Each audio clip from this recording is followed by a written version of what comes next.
எல்லான்னு சொன்னால் எல்லாருக்கும் அது கிரியை செய்யும், எப்போதும் அது கிரியை செய்யும். அதுபோல் தேவன் தம்முடைய வார்த்தையை வச்சுட்டார். சொன்னது தான், இப்படி தான் நடக்கும். ராத்திரியாக இருந்தாலும் நடக்கும், காலையாக இருந்தாலும் நடக்கும், எப்படி இருந்தாலும் நடக்கும். ஆகவே இதுதான் நம்முடைய நம்பிக்கை, அதுதான் நம்முடைய மேன்மை பாராட்டுதல். கர்த்தருடைய வார்த்தையைத்தான் நாம் பற்றி கொண்டிருக்க வேண்டும். ஆகவே தான் ஜெபம் என்கிறது நம்முடைய பிரச்சனையை சொல்லி சொல்லி அழுகிறது கிடையாது. என்னுடைய வேதனையெல்லாம் சொல்லி ஆண்டவர்கிட்ட அழுதுட்டு இருக்கிறது ஜெபம் அல்ல.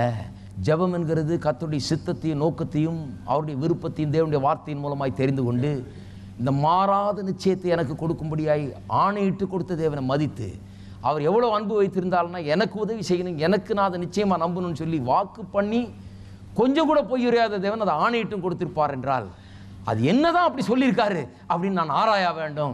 அதை ஆராய்ஞ்சு என்ன சொல்லியிருக்கிறாரோ அதை நான் அப்படியே எடுத்துக்கொள்ள வேண்டும், அதை தியானிக்க வேண்டும், அதை என்னுடைய உள்ளத்தில் வைக்க வேண்டும், அதை என்னுடைய மனதில் வைக்க வேண்டும், அதை என்னுடைய வாயில வைக்க வேண்டும். பதில் வர வேண்டும், தேவனுக்கு மகிமை உண்டாக வேண்டும்.